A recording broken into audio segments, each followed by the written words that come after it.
সরকারের প্রধানমন্ত্রী শেখ হাসিনার সকল কাণ্ডের সাথে তিনি জড়িত একজন গণহত্যাকারীকে তারা রাষ্ট্রপতি হিসাবে এখনো রেখেছেন। শুধু রাখেন নাই, জাতীয় সংসদে আমরা দেখছি বিএনপির জাতীয় সংসদ সদস্যরা এই প্রেসিডেন্ট সাহেবের প্রশংসায় পঞ্চমুখ। তাহলে কোন প্রেসক্রিপশনের দায়ে, কোন ট্যাবলেট খাওয়ার কারণে এই চুপ্পু সাহেবকে তারা প্রধানমন্ত্রী রেখেছেন? জুলাই যোদ্ধারা জানতে চায়, দেশবাসী জানতে চায়। সংগ্রামী ভাই এবং বন্ধুগণ, গণভোটের রায় ওনারা মানেন না। মানবাধিকার কমিশন যে অধ্যাদেশ জারি হয়েছে এটা মানেন না। ওনারা গুম খুন যে অধ্যাদেশ জারি হয়েছে এটা ওনারা মানেন না।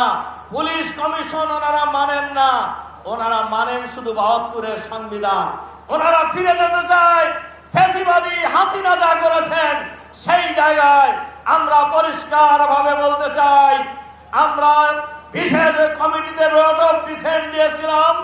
এই সকল গণবিরোধী যে সকল অধ্যাদেশ জনগণের জন্য প্রয়োজন, এই মানবাধিকার কমিশন, গুম খুন কমিশন, পুলিশ কমিশন, গণভোট এবং সুপ্রিম কোর্টের আলাদা সচিবালয় প্রতিষ্ঠা সহ যে মৌলিক সংস্কার হয়েছে গণভোটের মাধ্যমে, এগুলির ব্যাপারে আমরা সরকারি দলের বাড়াবাড়ির পরও আমরা নোট অফ ডিসেন্ট দিয়েছিলাম।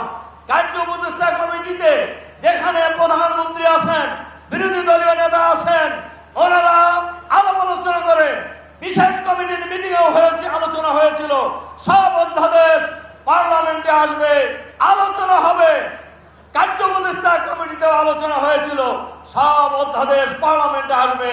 কিন্তু ওনারা এই অধ্যাদেশগুলি পার্লামেন্টে আনেননি।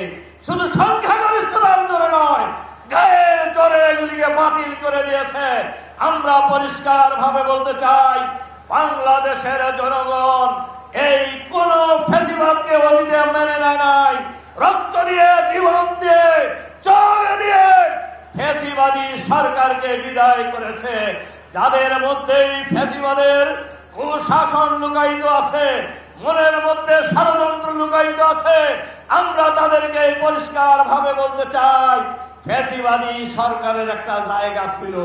আপনারা কোথায় যাবেন? আপনারা কোথায় যাবেন? অপেক্ষা করুন। আজকে শহীদ পরিবারের সদস্যবৃন্দ, আহতরা, জাহত যোদ্ধারা আজকে সরোয়ার্দী উদ্যানে ঐক্যবদ্ধ হয়েছে। ঐক্যবদ্ধ আন্দোলনের মধ্য দিয়ে আমরা জনগণের অধিকার বাংলাদেশে প্রতিষ্ঠা করেই ছাড়ব ইনশাআল্লাহ।